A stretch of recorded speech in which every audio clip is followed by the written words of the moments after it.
types of enzymes and functions of restriction enzymes. Now we discuss about DNA modifying enzymes. So DNA మార్పు చెందించే ఎంజైమ్లు ఏంటి?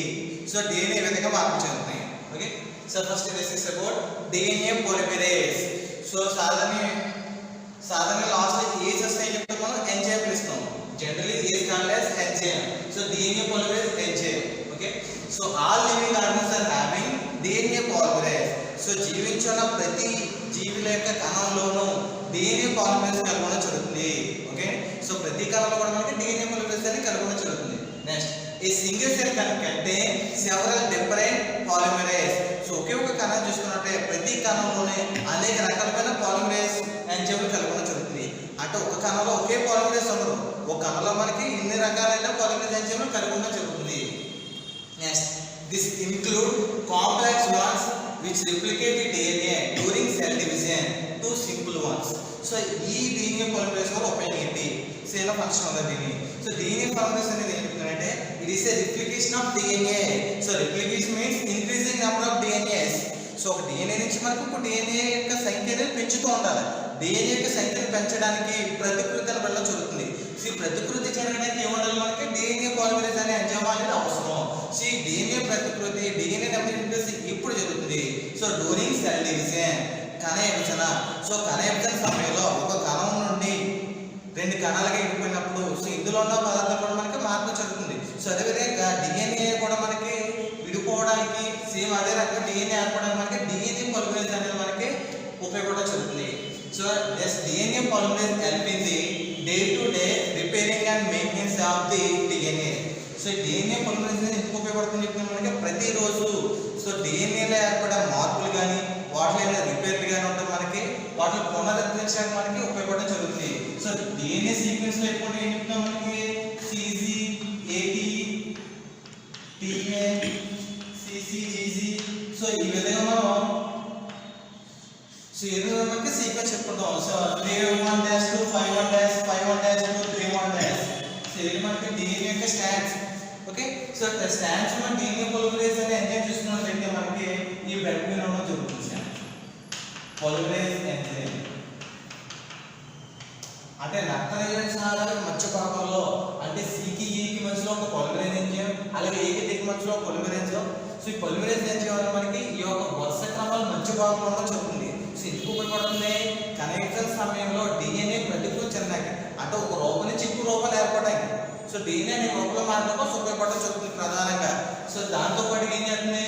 So ఎప్పుడైనా మనం restriction enzymes ఉపయోగించి cut చేసినప్పుడు లేదంటే ఇక్కడ ఏదో చిన్న భాగం విడినప్పుడు సో అలాగే సమయంలో ఏం చేస్తున్నాయి వాటిని రిపేర్ చేయడానికి అంటే ఇక్కడ ఏ ఉంది ఏకి కాంప్లిమెంటరీ మనకి టీ రావాలి. సో టీ లేదు ఇక్కడ. సో టీ లేదంటే రిపేర్ కొత్త ప్లేస్ లో మనకి టీ ఏర్పాటు చేయడానికి టీ అంటే థైమిన్ లేదు, థైమిన్ ఏర్పాటు చేయడం కోసం మనకి polymerase ఎంజైమ్ అనేది ఉపయోగపడడం జరుగుతుంది.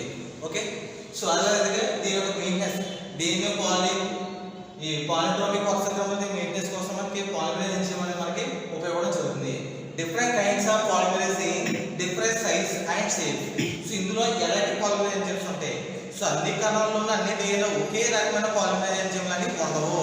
సో ఏమంటారు మనకి ఒక్కో దాంట్లోని ఒక రకంగా ఉండి వాటి నిర్మాణంలోని షేప్లోనే డిఫరెంట్ గా జరుగుతుంది. deoxyribose nuclease. So deoxyribose so deoxyribose అంటే ఒక షుగర్. ఇక ఏం చెప్తాం? deoxyribose nuclease అంటే ఒక ఎంజైమ్. ఓకే, సో సాధారణంగా DNA యొక్క ఫుల్ ఫామ్ అంటే ఏం చెప్తాం? deoxyribose nucleic acid. Okay, so deoxyribose అనేది మనం ఒక రకమైన చక్కెర కింద పిలుస్తాం deoxyribose అంటే. సో అలాగే deoxyribonuclease అంటే అందులో ఒక ఎంజైమ్. ఓకే, సో ఎంజైమ్ ఉపయోగం ఏంటి దాని విధులు ఏంటో తెలుసుకుందాం. deoxyribonuclease 1. సో దీన్ని చెప్తాం deoxyribose 1 అని పిలుస్తాం. దీన్ని ఏం చెప్తాం? DNase. సో ఏం చెప్తాడు? DNase ఇలాగ కూడా పిలుస్తాం DNase 1. ఓకే, deoxyribonuclease అంటే DNase 1 అని కూడా పిలుస్తారు. Okay, deoxyribonuclease 1 is an endonuclease that acts as single double DNA. So మనకి ఏకకోశ DNA కానీ లేదా రెండు స్ట్రాండ్లు కలిగిన DNA లో కూడా మనకి ఎండోన్యూక్లియస్ గా మనకి DNase 1 అనేది యూజ్ చేయడం జరుగుతుంది. DNase 1 1 is used for translation of the DNA from generating random fragments for deoxy sequence to digest DNA in RNA. So చూసుకున్నట్లయితే మనకి DNA enzyme used for, so ఇది ఉపయోగిస్తున్న దేనికోసం, translation of DNA. So DNA యొక్క అనులేఖనం కోసం so దీన్ని ఉపయోగించడం జరుగుతుంది. ఇందుకోసం ఫర్ జనరేటింగ్ ఆఫ్ ర్యాండమ్ ఫ్రీక్వెన్స్, అంటే విచ్ఛిన్నంగా ఎక్కువగా మనకి సీక్వెన్స్ ని ఏర్పడడానికి, and for DNA protein interaction, DNA యొక్క ప్రోటీన్ ఇంటరాక్షన్ జరగడానికి. సో ఎందుకు ఎలా జరుగుతుంది, ఏం జరుగుతుంది, సో ఆల్రెడీ చెప్పుకున్నాం. సో DNA నుంచి ఏమవుతుంది మనకి mRNA. సో mRNA నుంచి ఏమవుతుంది మనకి ఒక ప్రోటీన్. సో ఇక్కడ DNA సీక్వెన్స్ కావాలంటే మనకి DNA ట్రాన్స్లేషన్ ట్రాన్స్లోకేషన్ జరుగుతుంది. సో ట్రాన్స్లేషన్ అంటే ఏం చెప్తున్నాం, DNA అనేది మనకి ఒక mRNA కింద మారుతుంది. సో అది ట్రాన్స్లోకేషన్ అంటే mRNA నుంచి ఒక ప్రోటీన్ వస్తుంది. సో ఒక ప్రోటీన్ నుంచి వస్తుంది మనకి ఒక జీన్ లో చేంజ్, ఒక మార్పు అనేది ఏర్పడి జరుగుతుంది. సో ఈ లొకేషన్ వెళ్ళినప్పుడు DNA mRNAకి ఏ విధంగా మారుతుంది. సో అలా మారడానికి కూడా ఏం చేయాలి మనకి deoxyribonuclease.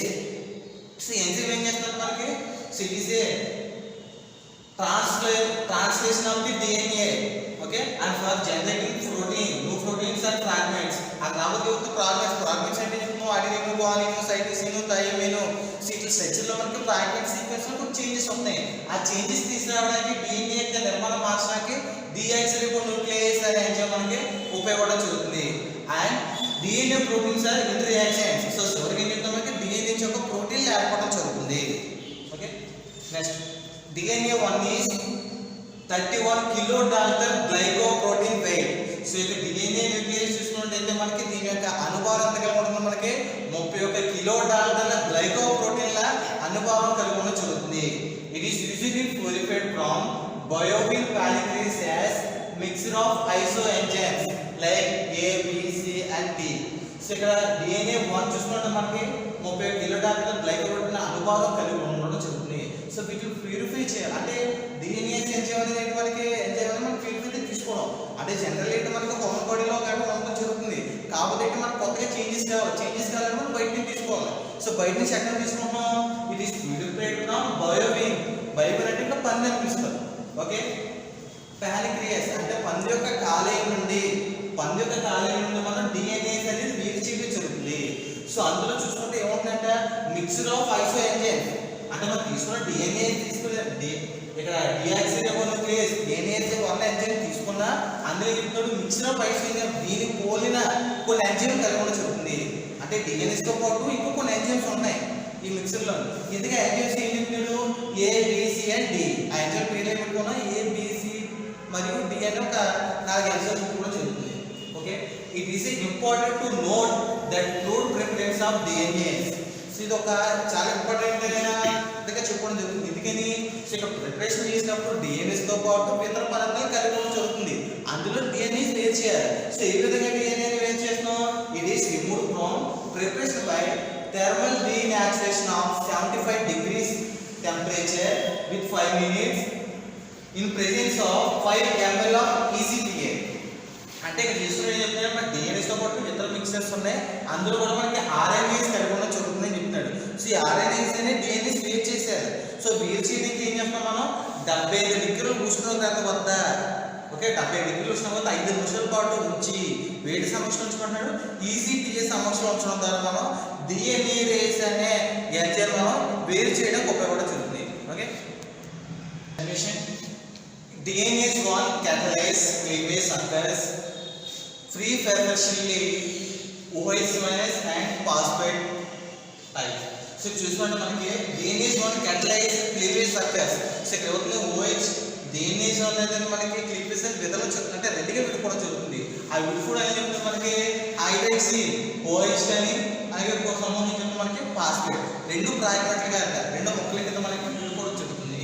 Next in the presence of magnesium DNA is one hydrolyze each stands in presence of magnesium. So ఎప్పుడైతే మెగ్నీషియం ఉందో magnesium is active site of the DNA. So magnesium అనేది ఎప్పుడైతే ఉన్నాయో అప్పుడు మనకి DNA మనకి క్రియాశీలత అవడం జరుగుతుంది. సో క్రియాశీలత ఏం చేసిందంటే hydrolyse of each stands of DNA ఉన్న రెండు స్టాండ్లోనే రెండింటిలో కూడా మనకి జల విశ్లేషణ జరపడం జరుగుతుంది. సో ఇలా జల విశ్లేషణ జరుగుతుంది. ఓకే, క్రియేషన్ చెందాలంటే the maximum activity presence of calcium, magnesium and manganese ion. ఎక్కువ స్థాయిలో ఎక్కువ మోతాదులో మనకి క్రియేషన్ అవ్వడానికి కాల్షియం, మెగ్నీషియం మరియు మాంగనీస్ అయాన్ అనేది అవసరం చెప్తున్నారు. సో ఇట్లా అవసరం ద్వారా ఏం జరుగుతుంది, they producing blunt ends or fragments within 1 to 2 base overhangs. So ఈ ఎక్కువ కలిపి క్రియాశీల తోమలో ఏం చెప్తాం మనకి ముందు అంత్యాలు ఏర్పరచడం కానీ లేదా 1 నుంచి 2 క్షార లక్షణాలు కలిగిన బేస్ పేర్స్ని ఏర్పాటు చేయడం కానీ మనకి ఉపయోగపడుతుందని చెప్తారు. DNA transferase. So DNA transferase is one type of modifying DNA enzyme. So DNA transfer కూడా DNA రూపాంతరీకరణలో ఒక రకమైన enzyme. DNA polymer play essential roles in replication, repair and recombination of nucleic acids. So last class దాకా మనం చెప్పుకున్నట్టు DNA polymerase అని చెప్పుకున్నాం. So DNA polymer main function ఏం చెప్తున్నాడు, రిప్లికేషన్, ప్రతికృతి చెందడం. అంటే ఒక DNA ఎక్కువ ప్రియనలు ఏర్పడడం కోసం ప్రతికృతి చెందడం. రిపేర్ అంటే సీక్వెన్స్ ఏదైనా తేడా వచ్చినప్పుడు వాటిని గోనిమోసైట్స్ ఏదైనా రిపేర్ వచ్చినప్పుడు వాటిని తిరిగి ఏర్పాటు చేయడం.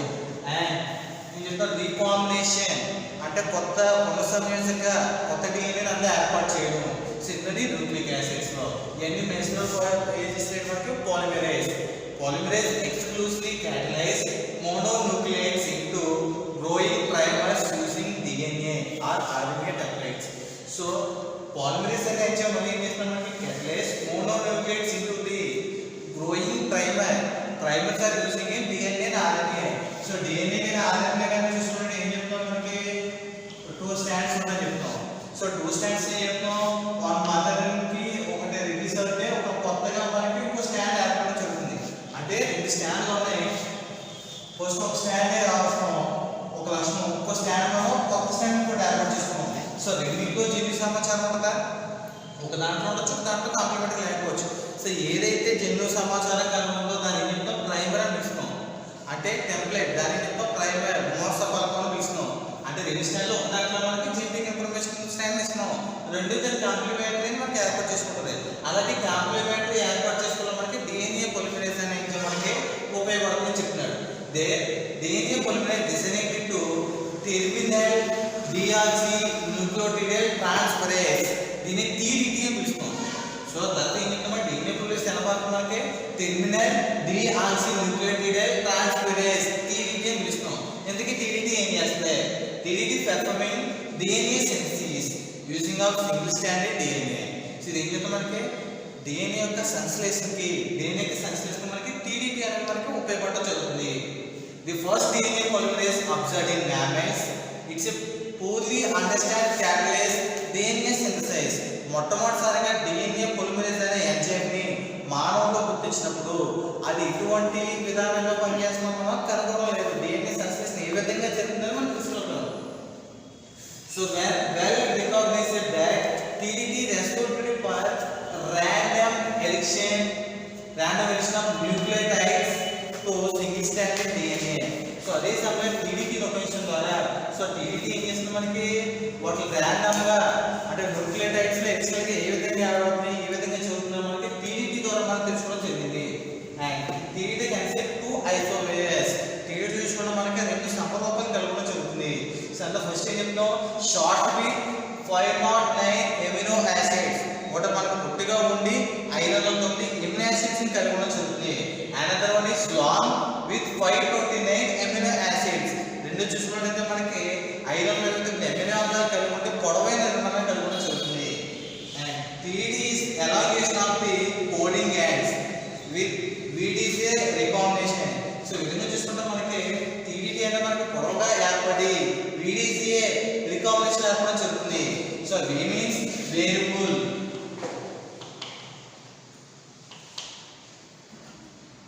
okay, V means variable, D means desirable. So VDCA is a preventing of foreign invaders like virus, bacteria and fungi, some other disease carrying organisms. So ఇలా చూసుకున్నట్లయితే మనకి VDCA అనేది ఏం చెప్తారు మనకి, సో బ్యాక్టీరియా కానీ లేదా వైరస్ కానీ మన శరీరంలో రోగాలు కలిగిస్తే ఫంగై ఇతర జీవులు అన్నింటిలో మనకి నిరోధించడానికి ఈ ఉపయోగపడడం చెప్తున్నారు. And the body process to resistance of immune system, రోగ నిరోధక వ్యవస్థని అంత ఇంకా పెంచడం కోసం కూడా మనకి దీన్ని ఉపయోగించడం